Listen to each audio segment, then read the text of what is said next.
I am Tom Symons from Nesta, where I'm a principal researcher in our government innovation team. And today I'm going to talk about a research project we did last year, all about how local government is using data. So I've got a few examples to talk through and a bit of kind of overall insight that we took from that. But the thing I'll do first, just before we get started, is a quick overview of Nesta for anyone who doesn't know us as an organisation. So we are a charitable foundation with a mission statement to promote innovation for public benefit, bring great ideas to life. We do that in four main ways. We have a research and analysis team, which is where I work, and we try to, across different sectors and bits of the economy, understand the processes of innovation, understand how it can be supported, and produce practical insights and tools to help organisations do that. We have an innovation lab, which is the biggest part of Nesta. And in the Innovation Lab, we give out grant funding, we run challenge prizes, we run trials, pilots and experiments, and we also provide practical assistance and support to innovators across government, local government, public sector, and civil society. And then we have an innovation skills team who are kind of in-house kind of learning consultancy, so they will work with organisations running workshops and training sessions, building tools and resources to help governments or other organisations to learn and use the skills of innovation, the processes of innovation. And then finally, we have an investments team who use a kind of small amount of our endowment to invest in organisations or projects that have both a financial and social return. There's about 180 of us, and we do quite a bit of work at the moment on data. So I'm going to talk to you about the local data rules report, or the Wise Council report, as it turned out. But there are other bits and pieces that we do. So please have a look on our website if you're interested in reading further. The report I'm going to talk about is called Wise Council. It began life, the project, as the data rules of local government.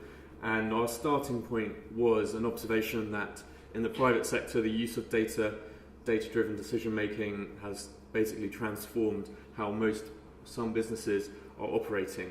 And our kind of beginning point was, if this is what it can do for government, for business, what are the opportunities for government? Also, huge amounts of data in government. Also have access to some of the new emerging tools and analytical techniques. And we wanted to ask, what are the opportunities in government to do this? So the approach we took to this project was a case study approach. So we wanted to try and gather as many good examples of using data in government as possible. So we created a long list of about 50 examples, and then we kind of whittled that down to 8 councils who we wanted to study in depth: Manchester, Newcastle, Kent, Suffolk, Bristol, Birmingham, Camden and Leeds. And they fit broadly into 4 different themes: so children's social care, adult social care and health, sort of smart cities, and driving local economic growth, and then finally a sort of wider public service transformation theme. So we went into depth with those guys, and then we also had, from our kind of longer list, we had about 15 to 20 case studies where we didn't look into them in as much detail, but we thought they were interesting examples, and so we profiled them in brief in the report. What I'll do is I'll talk to you about 5 of those in-depth case studies today, just to give you a flavour of what we saw. But what we did at the kind of beginning of the report is we looked across all of the different ways in those case studies data was being used, so the different use cases, if you like, for data, and we grouped those together broadly into 11 categories. And the reason we wanted to do this was because when we went to speak to councils and to people who are trying to do data work in government, often they would say, it's really, this is a great idea, but our senior team don't get it. They don't understand why data is useful for them. They think data is a thing that happens over there in like a small bit of the council, and maybe every now and then I'll see a performance report which I'll kind of look at in a meeting and then wait another month to see the next one. But they don't see data as something necessarily that cuts across everything that happens in a council. So what we wanted to do was put these use cases together to try and create the the sense and what we believe, which is that data can help you in pretty much anything you're doing in local government. Data can help you do it better. It is not a kind of panacea or silver bullet, but we believe it can be really useful in pretty much all areas. So we have things like optimizing management of place and infrastructure, the kind of smart cities things, through to testing what works with your social services provision. This is the first case study that I'll talk about, which is from Manchester, and this is an example from the Children's Services theme. And the starting point for Manchester was the National Troubled Families Programme. They had to identify all of their troubled families in order to get the first attachment fee from DCLG. And they thought, well, we could do this with spreadsheets. We could ask everyone to send us their records of the key identification factors that DCLG had outlined, and we could identify them that way. But if we did it, it would be basically a snapshot in time. We would have no mechanism to track those families, or if in a month's time we want to know if anything's changed. So they decided that the kind of approach they would take was to try and build a federated data warehouse that takes data from housing, probation, the police, schools, and the Children's Social Care Department in the council, and brings it all together into one place, so that at any point in time they can say who are all the families that meet X, Y, and Z criteria, the troubled families criteria, or any other definition. So it has, I think, 17 different data sets that come into it.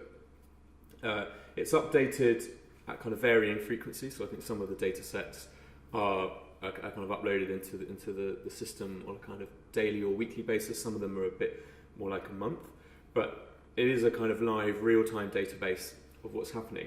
So that was great, it helped them identify all their troubled families, but what they realised was that it wouldn't take a huge amount of extra technology or extra effort to give all of their social workers a visual of any particular family's interactions with the public service ecosystem in Manchester. So in the picture on this slide, which I appreciate isn't actually particularly clear, but you hopefully got the gist that there's a family in the middle of it, and then there's a load of lines and other icons coming up from that, and those lines and icons indicate either other families or other kind of organisations, so schools or the police, and they suggest, they basically tell the social worker every single interaction that family has had. So if there's been a police call out, or if the child isn't turning up for school, all of that will be seen on that visual that the social worker can access.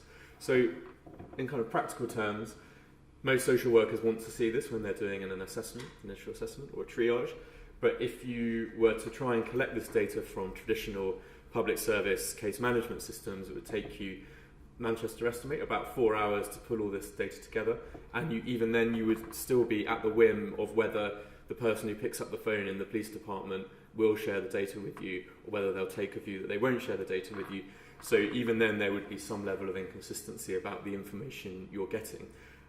With this system, this picture emerges within a couple of seconds for the social workers, so they're saving about 4 hours for every assessment, which Manchester estimate an average of 40 assessments per social worker, so it works out at about 2 weeks of additional time each social worker has each year to do valuable direct work with families. One thing maybe to kind of touch on here in reference to what you were saying about data sharing, when I spoke to Manchester about this, they said that by far and away the most difficult bit of this project, the bit that consumed most time and energy, was the data sharing agreements that underpin this data warehouse. So they say that the technology kind of, it took a couple of iterations, but it got there and was relatively straightforward in comparison to how difficult it was to get an information sharing agreement in place with the police, with housing, with the schools, etc. They still don't have health on board for this, but they would like to. But what they said, that the success factor that they said on that front was that they went out, they found that they got the services of an information governance expert, so an independent legal expert on information governance.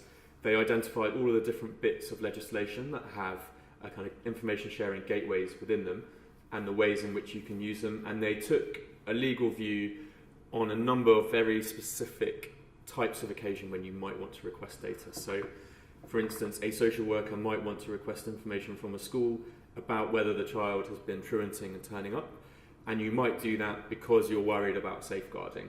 And then they worked with their lawyer to take a view, is that legally proportionate to request and share information in that situation? And every time it was, that's been built into the system. So there's no longer any, there's no confusion anymore about whether that is allowed or isn't allowed. There's been a definitive decision taken, it's baked into the system, so that all decisions now that get made about information sharing are consistent. So just kind of wanted to touch on that following your comments. I think it was a really interesting example of what you can do if you have got the kind of time, the resource and the willing to do it. It's not straightforward, but it's possible, and I believe Manchester have made available their information sharing agreements and their privacy impact assessments, and now the templates for those are available, I believe, on the Local Government Association website. The second example is from Birmingham, where they have a number of initiatives, pilots, demonstrators that are making up their smart cities agenda. The one example that I'm going to talk about here is about the use of temperature sensors across the main roads in Birmingham City, which they use to try and optimise the journeys and the routes that their gritting vans take during winter weather. So Birmingham is a partnership between the council, their strategic partner and the local university.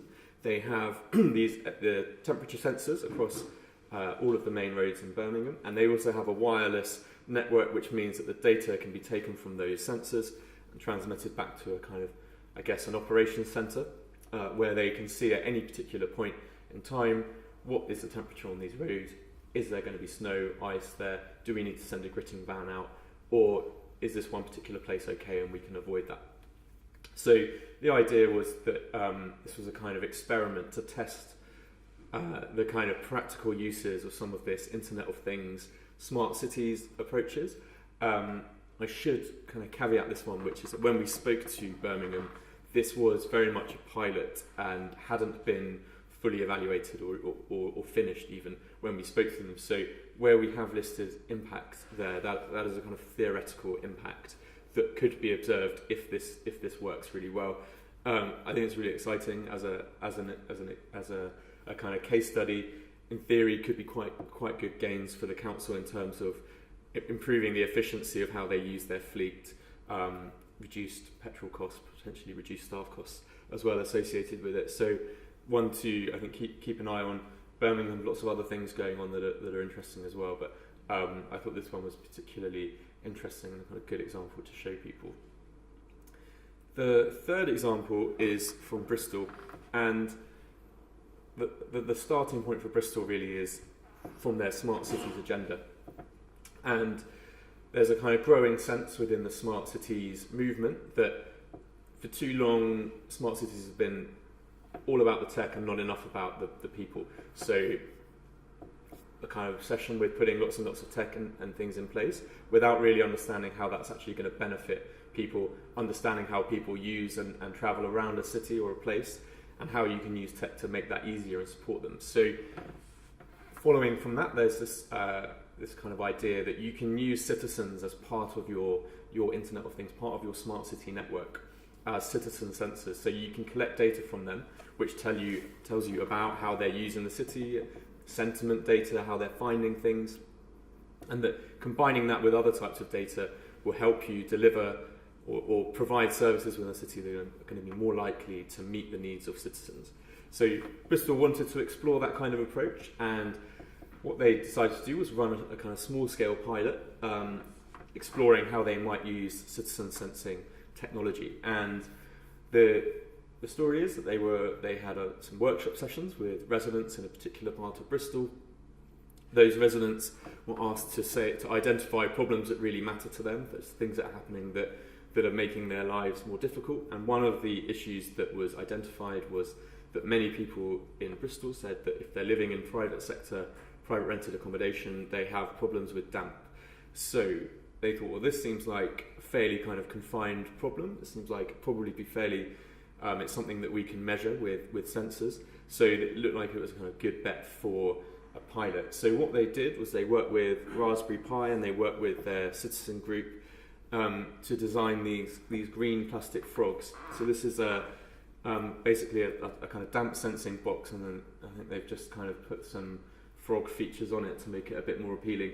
But in the middle of the frog is a damp sensor, and that connects up to a kind of simple database, and every 5 minutes information from the sensor is put into the database, so you can monitor your damp levels in your house. And the residents were encouraged to keep diaries at the same time as this. So if they're having a shower or they're doing some cooking, they were encouraged to note that down, so that when they could look at their data and see, well, I had really high damp levels, really high condensation levels at this point, they could start to see whether that was associated with their activity, whether it was just a feature of the house. And so what's kind of nice about this approach is that it was a way to engage citizens, to use data and technology to try and solve a problem that they had, but also in terms of kind of increasing self-reliance. So the council said that now the people involved in this pilot have the kind of tools and resources on their own to go to their landlord and say, look, this isn't good enough, my house is full of damp and you need to do something about it.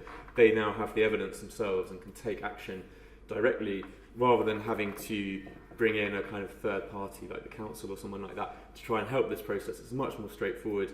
Residents are empowered, and I think Bristol see this as a really, this kind of thing is a really exciting way for them to help residents help themselves can solve the problems that they might be encountering in their lives.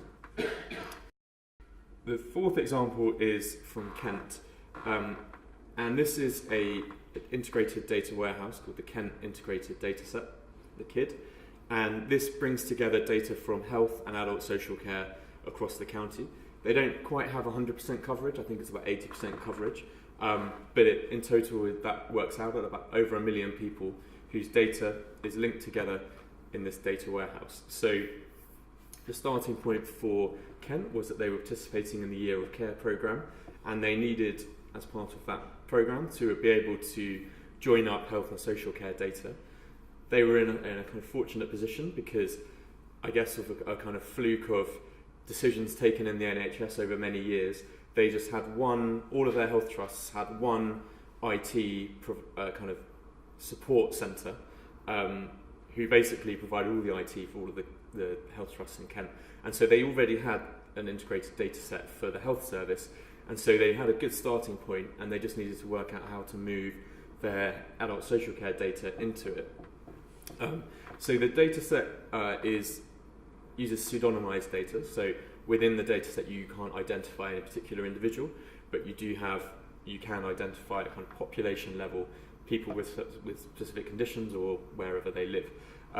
They developed their own mechanism for doing that, which they described as a kind of black box algorithm, which basically on the one side, when you feed the data in, it will use a kind of cryptographic process to assign that data identifier a new, effectively kind of pseudonymized NHS number that then pairs up with other records on the other side that relate to it.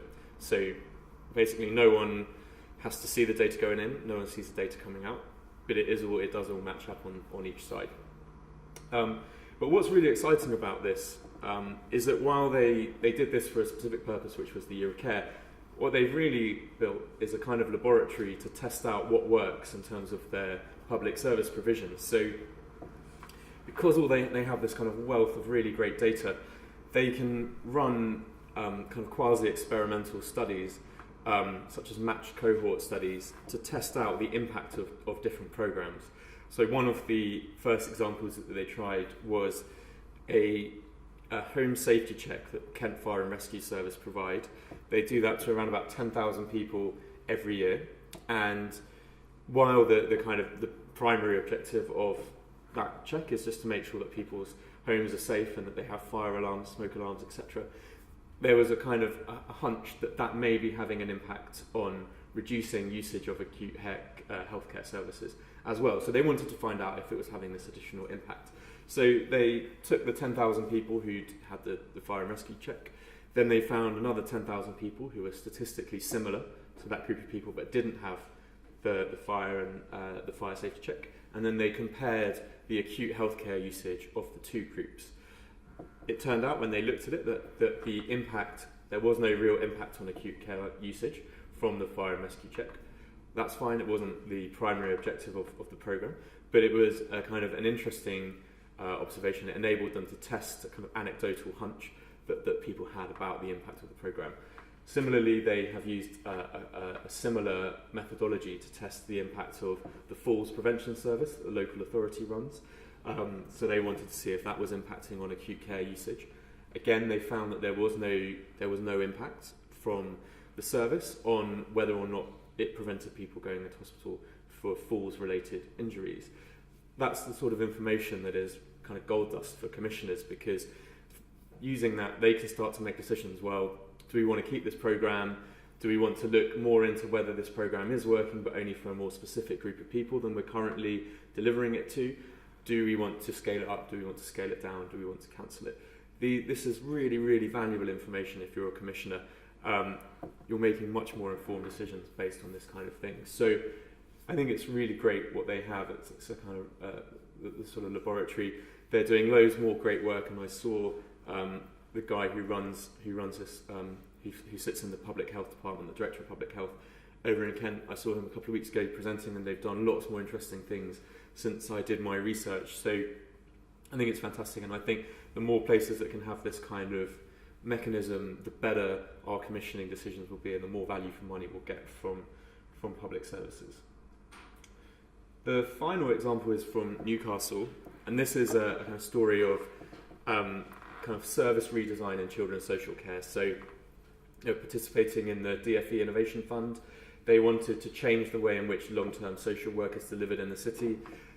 Compared to the national average, they had too many children coming into care, and children were staying too long in care compared to their statistical neighbour cities. And that's costing the council a lot of money, and that's resulting in very poor outcomes for those children and families.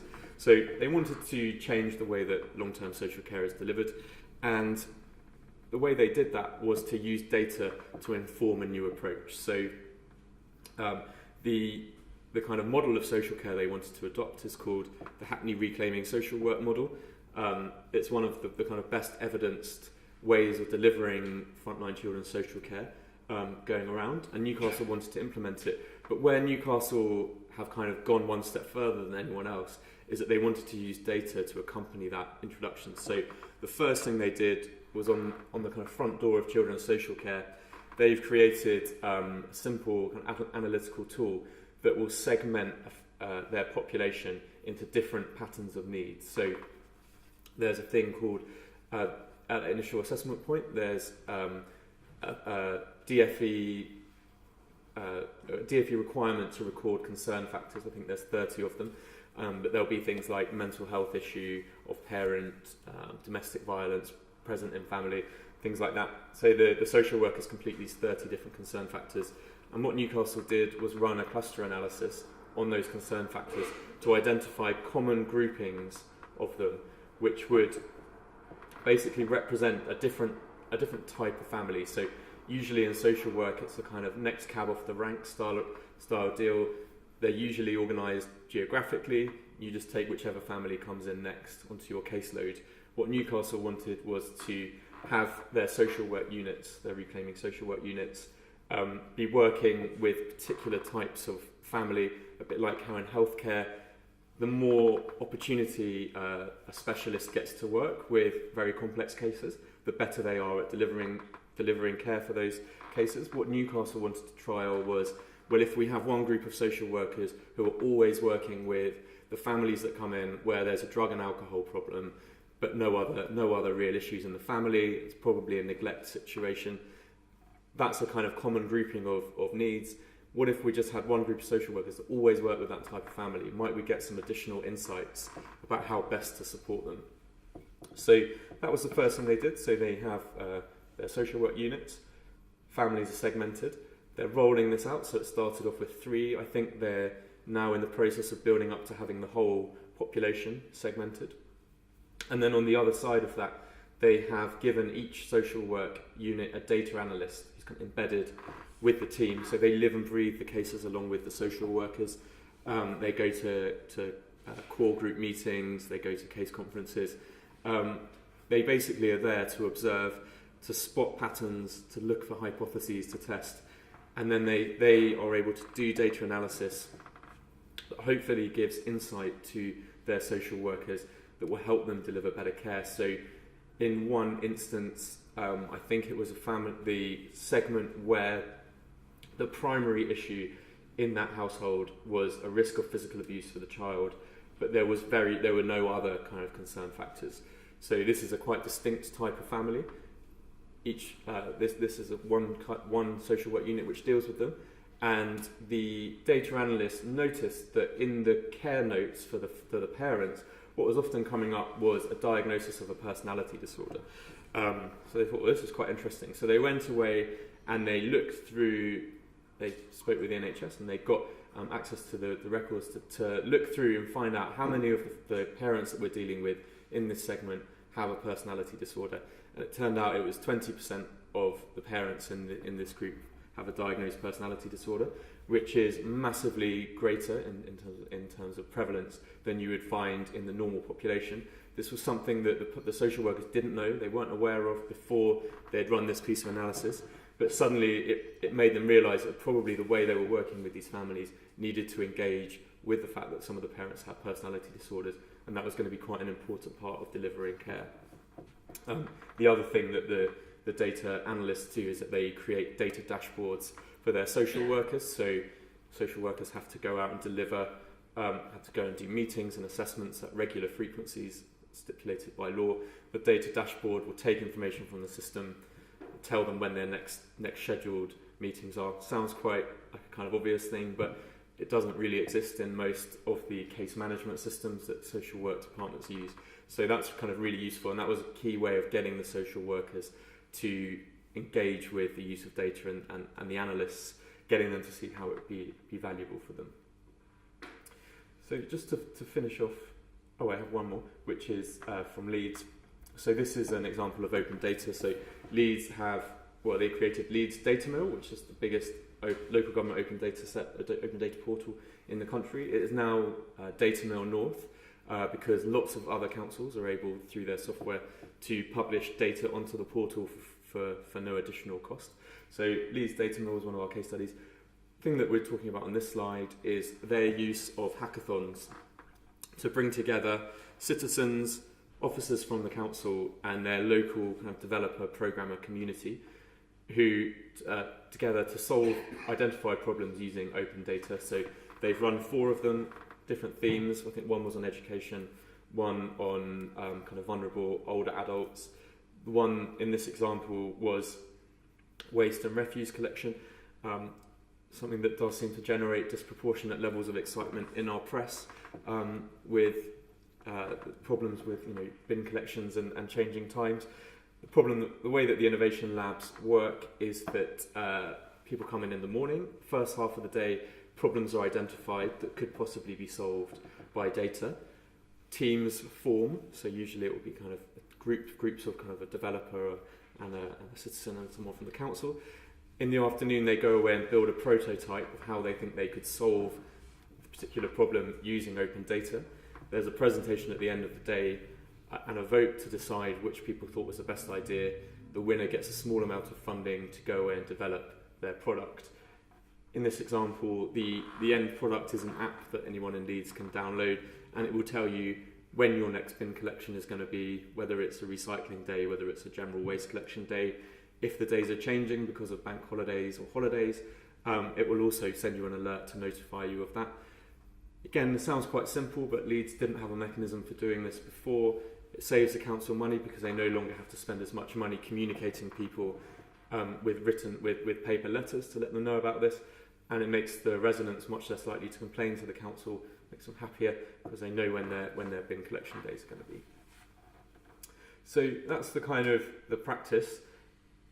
This is more the theory. So what we did at the end of all of our research was we looked across everything that the councils have told us about success factors to put together this kind of 10-step guide. So this is based on what people told us worked for them, is our kind of 10-step guide to using data, how to get more from it. So number 1, really important, start with a clear problem. None of these examples were the use of data for data's sake. They were all began with an identified problem that they thought data could give them an actionable insight and could help them to solve. So really important to start with a problem. Secondly, I think the thing that unanimously came out of the interviews was that in all cases they had had backing from their leadership teams to help them do this. So it could have been the mayor, could have been a councillor, council leader, or it could have been the chief exec, director of service.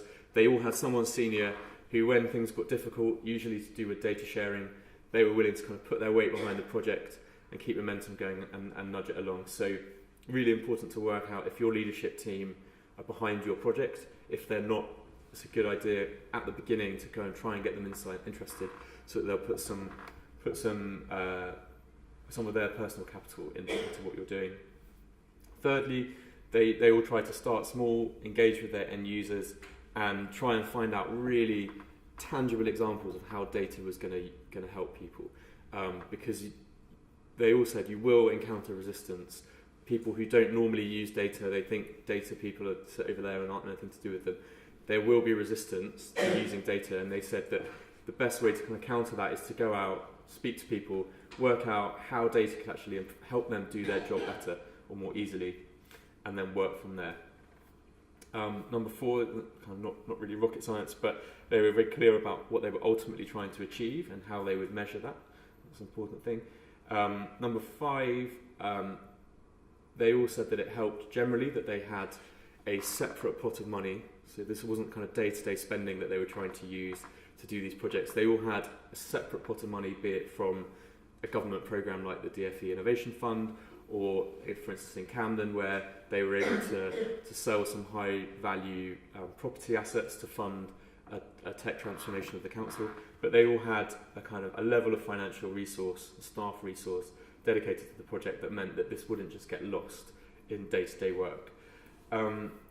Number 6, so the councils that we spoke to didn't, they kind of gave a mixture of responses about the kind of methodology they had in terms of working style. Some were a bit more waterfall, some were a bit more agile, but generally speaking, the kind of most positive feedback was about agile working methods. So saying that they approached the work in a series of repeatable work cycles, starting as kind of simply as they can and developing and building each time based on feedback. Number 7, which I've kind of gone into a little bit already, which is about securing the dedicated expertise for information governance. So Manchester and Kent, both with their data warehouses of sensitive people data, both of those councils had information governance experts who helped them to find the gateways in legislation that would mean that when they're sharing data, they're doing it legally, they're doing it proportionately, and they're doing it ultimately, for everyone's benefit, and that they would have a solid legal justification for doing that. Number 8 is that they were keen to kind of test their own product with their users and to take on board feedback to make changes to that. Number 9, I think, is almost possibly one of the most important points in this, but that is that you have to be receptive to making decisions informed by data if you're going to do this stuff. All of the projects that we've spoken about today, if there wasn't someone ultimately at the end of it willing to at least consider that data as part of a decision-making process, then it's basically useless, because there's no real there's no way for that data analysis to become an actionable insight. So be receptive to that. And then finally, there's a kind of plea, which is to evaluate your projects to see if they've worked. It's amazing how often this doesn't happen. And the problem is if you don't evaluate, A, you don't know if it's worked and if it was a good idea or not, but B, it makes it much harder to sell future projects internally. So if you evaluate it and it has had a great impact, that is pretty much the best sales pitch for doing another project in the same mould. So I was kind of pleased to evaluate and to make sure that you can find out whether it worked or not. So that's the end of the presentation.